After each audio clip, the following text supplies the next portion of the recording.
برادر عزیز سلام علیکم. چخیلین شیروی نار برادرو ایلتیمو زورا نولا لوبای چیز لایک مون کامنتار اب نویسون خوب گوش کنیم برادر جونو. پیش اکی اول یک موضوع را میگم تو برادر جونو نمیدونید حج را کیم برادر جونو زنگش دارن انشالله با نرخ ارزون میگیره میبراتون خونه الله. برادر عزیز مسئله دیگه کدام میداد که جوی کور در کورای جوی کور کنکرتنی کورگر روزی کوری 4000 برادر جونو. نگاه کنیم برادر عزیز این در مسکو نیست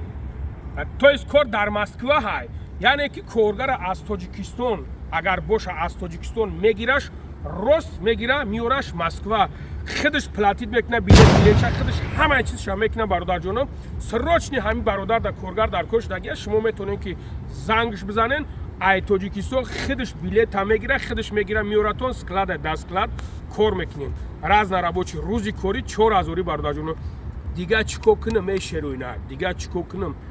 کورم کمشا برادر جونم بیاین کور کنین مهنت کنین خولیگانی نکنین دختابوزی نکنین عروس بازی نکنین چیستا کور که جامش که برا اونا شو برای اگم لفته کبگی بخبه گردیگه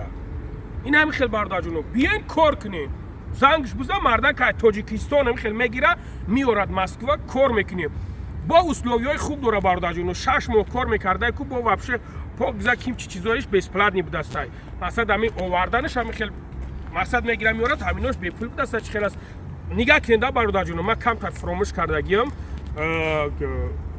شما میتونین که امیرا با بگینش معلومات جاش نمیگاتون خب برادرو خدا نگهبانتون در امان الله باشین دورا فراموش نکنین لایک افزا کامنتار افزا زنگش بزنین کورگر بسیار در کوشه دست کلاد خدا نگهبان.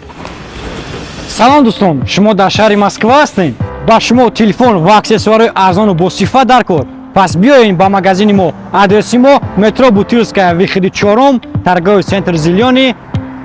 магазин Realfon در مغازین ما اکسسوارها چیخو стекло блок پاوربانک наушникой проводной беспроводной چی اکسسواری در شما در کار ای مغازین ما یافته میتونین در مغازین ما تلفن‌های نو ارزان با صفت و یک ساله гарантияш кати рақамҳои телефон дар болои экран барои закази телефонҳо доставка дар Москва любой метро доставка шаҳру областҳои Россия ва доставка ҳама шаҳру ноҳияҳои Тоҷикистон аст метавонем бемалол занг занен ё дар WhatsApp нависен ҳатман ба шумо ёрӣ мерасонем.